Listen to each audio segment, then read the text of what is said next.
അപകടം എന്ന് പറയുന്നത് 1983 എനിക്ക് പറ്റിയ അപകടമാണ് ഏറ്റവും എൻ്റെ ജീവിതത്തിൽ എൻ്റെ നല്ല ആരോഗ്യമുള്ള ഒരു കാലയളവിലാണ് ഞാൻ. കാരണം എന്താണെന്ന് വെച്ചാൽ ഞാൻ ബീഡി വലിക്കുക, ഇന്നും ബീഡി വലിക്കത്തില്ല, സിഗരറ്റ് വലിക്കത്തില്ല, മുറുക്കത്തില്ല.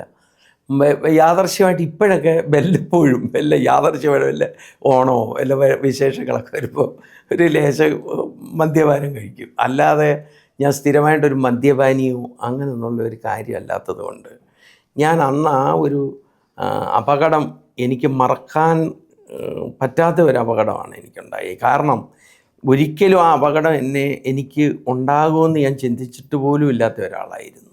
കാരണം എന്താണെന്ന് വെച്ചാൽ അത്രയും ഭംഗിയായ രീതിയിൽ അതിനെ കൊണ്ടു നടക്കുവാനും അന്ന് ആ ആന എന്നെ തട്ടിയിട്ട് കുത്തിയിട്ട് ആനക്കാർ, അതായത് എന്നേക്കാൾ അറിവും എന്നേക്കാൾ പരിജ്ഞാനമുള്ള ആനക്കാർ പറഞ്ഞു വിജയനെ അത് ചെയ്യില്ല എന്ന് പറഞ്ഞ ആനക്കാരുണ്ടായിരുന്നു അന്ന്. കാരണം അത്രയും നല്ല രീതിയിൽ ഞാൻ ആനയെ കൈകാര്യം ചെയ്തുകൊണ്ട് നടന്ന ഒരവസരമായിരുന്നു ആ ഗിരീശൻ എന്ന് പറഞ്ഞ ആനയെ.